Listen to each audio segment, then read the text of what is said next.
Everybody, trying to get good lighting here without a shadow behind me. It's Stephanie Levinston Intuitive Channel here, live streaming day 5, class 5 for Empath Academy. Welcome. So I decided, given all of my difficulties and challenges with technology in recording the first 4 classes, I decided let's go ahead and do a live for the last one. And then if anybody is on here during the live stream and wants to comment, we can interact. This is the last class of Empath Academy, at least for this level, which is kind of my desire and intention was to call forward all of the empaths in our midst, embrace you all with love and honor, show you that your empath skills and abilities are gifts. They are gifts, they are gifts, they are gifts. You are needed here on the earth. We are bringing a brand new healing vibration of love and compassion and positive energy to the earth. We need you. We need all the empaths. We need you to stand strong and full and powerful in your truth of who you are. So that is my intention and desire, is to empower all empaths to bring their gifts, to get to that place of self-knowing and self-trust, because that is when we all thrive, and that is when we all are whole, and bringing our bigness, our beautiful energy to ourselves first, to our loved ones, to our communities, to the earth. So for day 5, I want to adjust things here, because that shadow behind me is really, that's okay. All right, I'm going to release it. This has really been a lesson for me in letting go of my perfectionistic tendencies. So let's talk a little bit more about, first, the challenges. Let's talk more about the challenges of being an empath.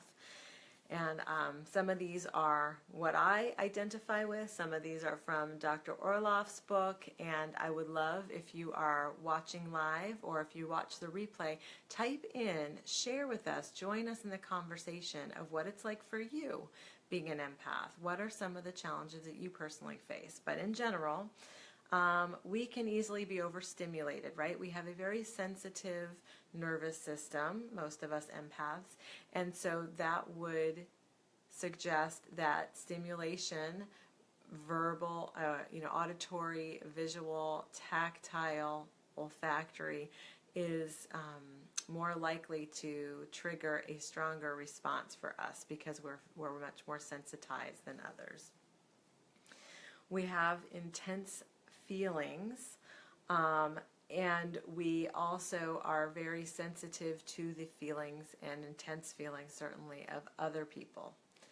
So you might find, as an empath, that there are certain images or movies or books or social media postings that you should avoid.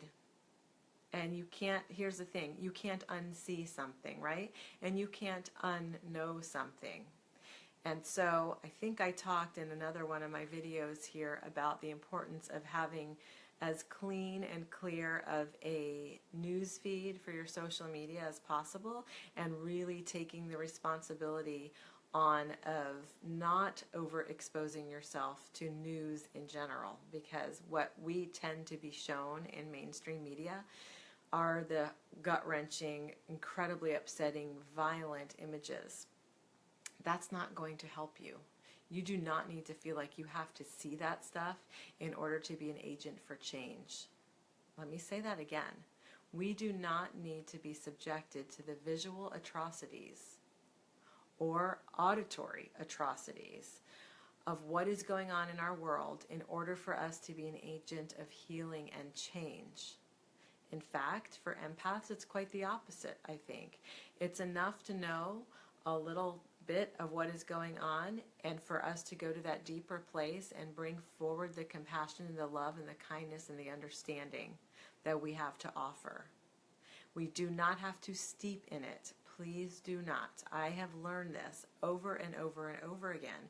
And for a very long time, I judged myself for not being able to take in the visual stimuli that, say, my husband is able to watch. And so a good example of this is we went to see the movie Slumdog Millionaire. Now, forgive me if this is a repeated story. I don't think it is. The thing is, I had recorded this exact story and example on another video of Empath Academy, but that video actually did not upload. So if my memory serves me correctly, I have not shared this story before. If I have, apologies. You'll listen to it again. It's a good story. It makes sense. You'll resonate with it. And if you don't, that's okay too. We went to see the movie Slumdog Millionaire. Any of you that have seen it know that it's filmed in India, and it's a beautiful, beautiful, powerful story. I'm not going to give the details in case you want to go watch it, but I will say this. I did not realize when we were going how intense the filming, the scenes were going to be in that movie. And I love to go see movies. I'm a big fan of the theater, live or, recorded. So we sit down, and I'm very excited to watch this movie with him, and we settle in, and it starts. And in even the very beginning of the movie, there are very intense scenes. I don't remember all of them. I just remember the one that required that I leave the theater. But I made it through the first couple scenes that really started my heart, I could feel the pain that the movie was depicting in my heart. There's a lot of footage of the slums, of places where the trash is higher than humans. It's just huge trash piles, and all of these children are scavenging on there. So right in the beginning of the movie, it's setting the stage for the intensity and for the reality. I'm not denying that this is reality. I'm just letting you know it's okay if you can't stomach this. And then there's a scene of, I hate to even say it again, but there is a scene of acid being put in a child's eyes. And at that point, I squeezed my husband's hand, and I said to him, I have to go. I can't stay. I just can't. I've tried. I really have. But I can't do it. And he wanted to see the movie. I felt badly because this was my experience, and I needed to honor my own need to remove myself from that. I knew that I could not withstand the rest of the movie. And so he followed me out into the lobby, and we sat down for a bit. I mean, he too was trying to process this. His tendencies are not as strong and overwhelming as mine in the empath sense, but we were trying to figure out, what do we need? What should we do? And I really needed a mindless, brainless, funny something to infuse my energy field with. And so we ended up going to one of those silly, this was so long ago when Slumdog Millionaire originally came out. So we ended up going to some movie about cheerleaders or something, but it wasn't serious at all. It was a teeny bopper type movie. And it was just what I needed, because I needed that reset button. You can't unsee what you've seen or unknow something. And so what do you do when it has come across your radar, when you've been present to it? Well, you can get yourself out of that situation, as I did in the movie theater. And then you can tune in and ask yourself, what do I need right now for recalibration, for rebalancing? Listen. Your spirit will tell you what you need. You might need to go cry. That was my other option. Go and cry for the suffering that you've just witnessed, for what goes on around the globe. Go and have a good cry about that. That is a release. That is a very powerful tool to support you in being an empath. Meditate, go quiet, go deeply within. Maybe you want to write or journal about what has moved you or what has been distressing to you. You have a lot of options, but always know that your option to just leave the situation is there. Even in the middle of a meeting, even in the middle of something that you believe you cannot leave, if you are at overload with your sense and with your compassion, you can get a break. You can step away from that, and I encourage you to do so. It was the best thing that we left that movie, and then my husband got to rent it, or stream it through our TV another time when I locked myself in my room so I couldn't even hear what was going on. Other challenges of being an empath, we might lean more into isolation, right? We have perhaps a higher need for solitude, but there is a way to infuse solitude in your daily life that can help you to stay in balance without needing to be isolated, without that feeling of loneliness that we oftentimes feel. We're at risk for emotional burnout. We talked about how people tend to share their stories with us. We are the life listeners. And so when we are receiving the stories and the pain of others, we are feeling that, sensing that within our beings. So it puts us at risk for emotional burnout. Our increased sensory sensitivity we talked about.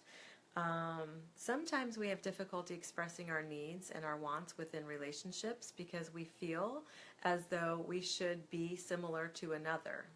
We should be able to, for example, I should be able to sit through the movie Slumdog Millionaire because my husband can. And so maybe I wouldn't speak up and say, I just can't do this because I had the expectation on myself that I should be able to do that. So we are at risk for putting our own needs aside and only attending to or overly attending to the needs or expectations of whomever we're with. Dr. Orloff talks about medicine pathologizing anything different that it doesn't understand. She's talking about Western medicine. And so empaths, we have this, we are in a special class all to ourselves. And so we even oftentimes respond to medication differently. Whereas, personal example, my husband might take a couple or even 3 Advil for some level of pain. I cannot take more than 1.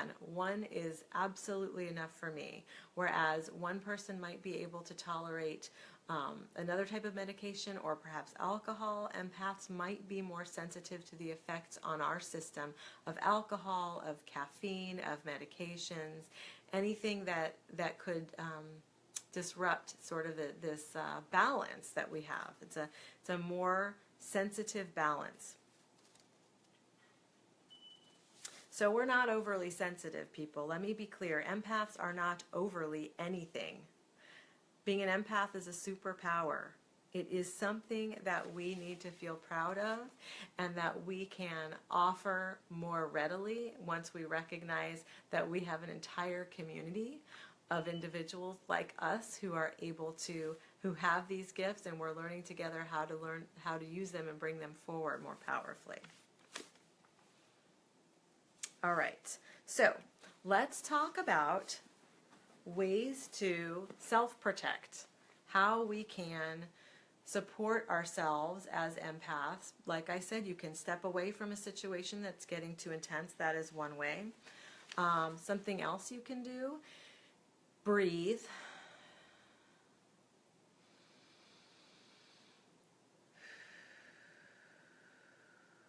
It's an immediate energy shift. Did you feel that? All I did was connect with my breath.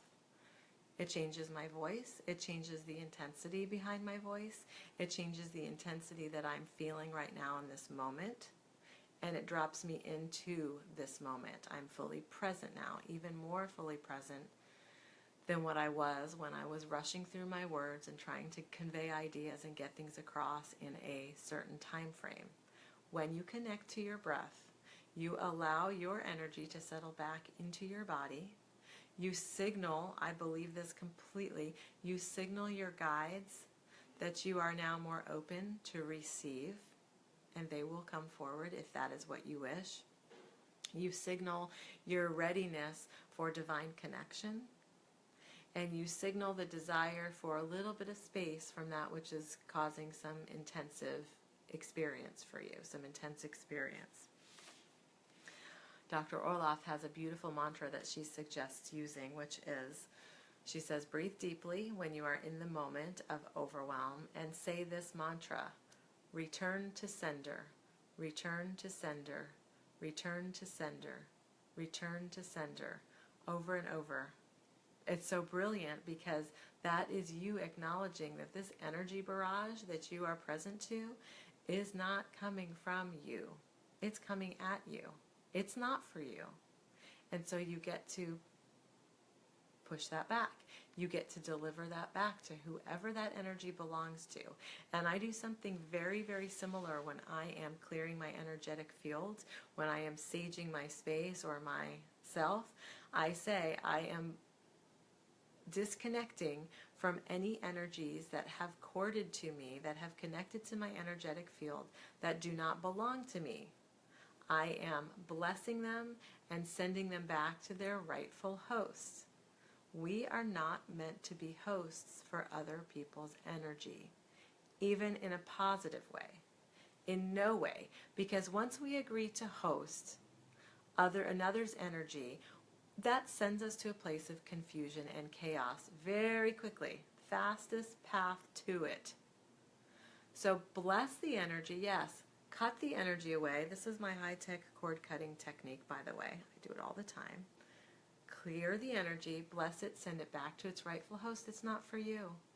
It will not allow you clarity in your life. It will not allow you the depth of connection that you're wanting to have. It will not allow you divine connection. So send it back. Return to sender. Another strategy is, well, as she says, step away from what's disturbing you. That's what I just talked about. Give yourself permission to leave the dynamic. Okay, you can do this. I really can't think of a situation except maybe being in an airplane where you're literally buckled in your seat in turbulence and you simply cannot get out. Maybe there are other examples of where you simply cannot step away from the situation. And if you can't, step away from it energetically. Close your eyes, go within, remove your attention from that which is overwhelming you and place it somewhere else. Place it on the internal where it belongs. She also talks about how we don't have to be physically in contact with other people. You know, there are cultures who hug and who kiss when we are meeting someone new or when we are in a gathering of others. You don't have to do that. You can say, I'm not a hugger. You know, I'm not so great at this yet because I am a hugger. And so I will, go to hug someone, but I do need to remind myself to ask permission. It's really important before you enter someone's physical space, before you enter their energetic field, to say, is it okay if I give you a hug? Is it okay if I give you a kiss on the cheek? We need to respect the fact that we all have different levels of boundaries. This is a good one that she says, and I have to say this one comes through when I'm channeling for clients all of the time. Not every single client, but I've noticed a theme. So she says detox in water as another strategy to release and relieve negativity you've absorbed. And I have had channelings for clients where their guides are directing them specifically to get in water, whether it's the ocean, a pool, a bathtub, a shower. Water has the ability to draw out impurities, especially if you put something like salts in there, and to soothe. It is a neurological soothing for most of us to be in water. To be weightless is really a beautiful feeling, and also to be just held and buoyant and surrounded by a comfortable temperature of water. She talks about doing Epsom salt baths, which provide magnesium, as that's a calming element. You can add essential oils to your bath. Okay, another important thing here is setting your own limits and boundaries. Do you know what your boundaries are? Because I will promise you, if you don't, nobody else will know either, and they will not respect them. So be clear, and this takes some practice. Sometimes, oftentimes, you only know your boundaries when somebody has, forced their way through them, when they have insisted on being listened to or attended to in a certain way, or they have spewed their negativity in your direction. Sometimes that's the extreme that we need to know where our boundaries are. When you know them, stay clear in them and state them even out loud if nobody's around, or even if somebody is around, and say, I am not willing to take on the negative energy of anybody. My boundaries are such that I will listen until I feel, and then you fill in the blank, until you feel what? Until you feel tightness in your heart, which is what I do, or tightness in the gut, or feel just uncomfortable, or feel even better yet, the earlier, more subtle signs that things are going in a direction that you can sense is not going to be beneficial to you. Get clear on your boundaries. Planning alone time. Okay, we've talked about this a lot. Solitude is the friend of most empaths. And so carve it out. Make sure you have it. It isn't easy sometimes. If you are in the role of a parent and you have children depending on you and asking constantly for your attention or asking questions, if you take care of pets or animals, if you take care of your home, if you take care of anyone else in addition to yourself, it can be very tricky to find moments of solitude, but it's not impossible, and you have to do it. Your well-being is reliant on this. It's also really important to feel what your own energy feels like without the constant pull and demands of your daily life. So when you go into solitude, don't even have your phone nearby. Don't have any devices. Do not have a TV on. Don't have any stimulation. Just go and sit or lay down and be present. What does your energy feel like when it's at rest? This is a really important thing to know. She also talks about something that I talk about all the time, which is time in nature. Nature can be our instant recalibration to a settled, connected space. So get outside. Can you do some of your work outside? If you can, do it. Have you been desiring to start a garden? If you have, do it. Do not wait. Get out in nature. Get out on the earth. Get your hands dirty. Notice the animals around you. Notice the plants. Everything is miraculous in nature. To look at a tree and know that it started from a seed like this always astounds me. To see the squirrels bickering with their tails flicking around, and I don't even know what they're talking about, but they seem to be having an intense conversation. I love that. To see the birds coming to my feeder all times of the day, it's beautiful. It's beautiful. So engage with nature, interact with nature, be present for it. These animals and plants that you see, they're not just there to be looked at. They are, I believe this, they have the power to shift our energy. They have the power to bring us healing. So tap into that. It's always available to you. Sleep, people, sleep. We need sleep. We all need sleep. It is a basic biological need. Do not sacrifice your sleep for anything. I'm not saying you have to get a good night's rest every single night because, sometimes we have no control over that.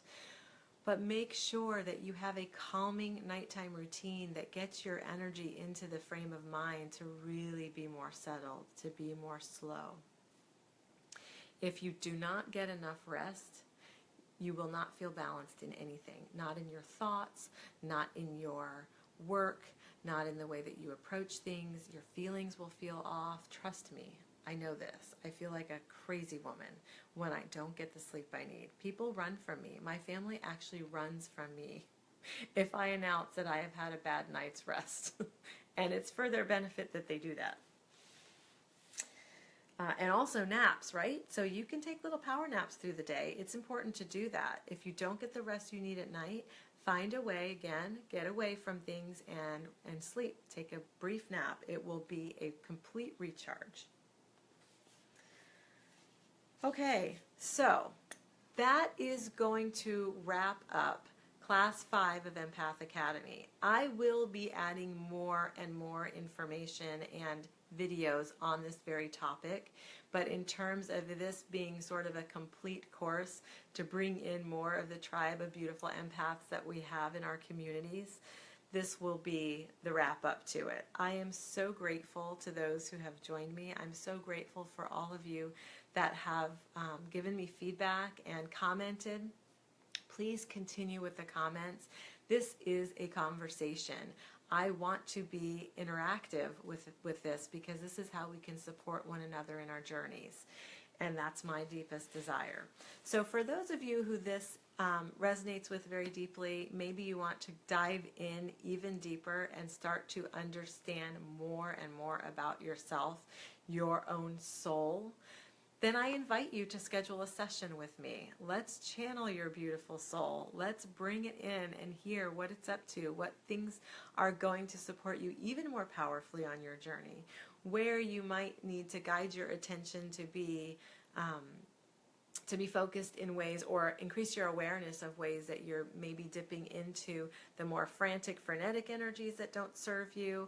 But please consider, if this resonates with you, having a session. It would be my deepest honor. Thank you all. Much love.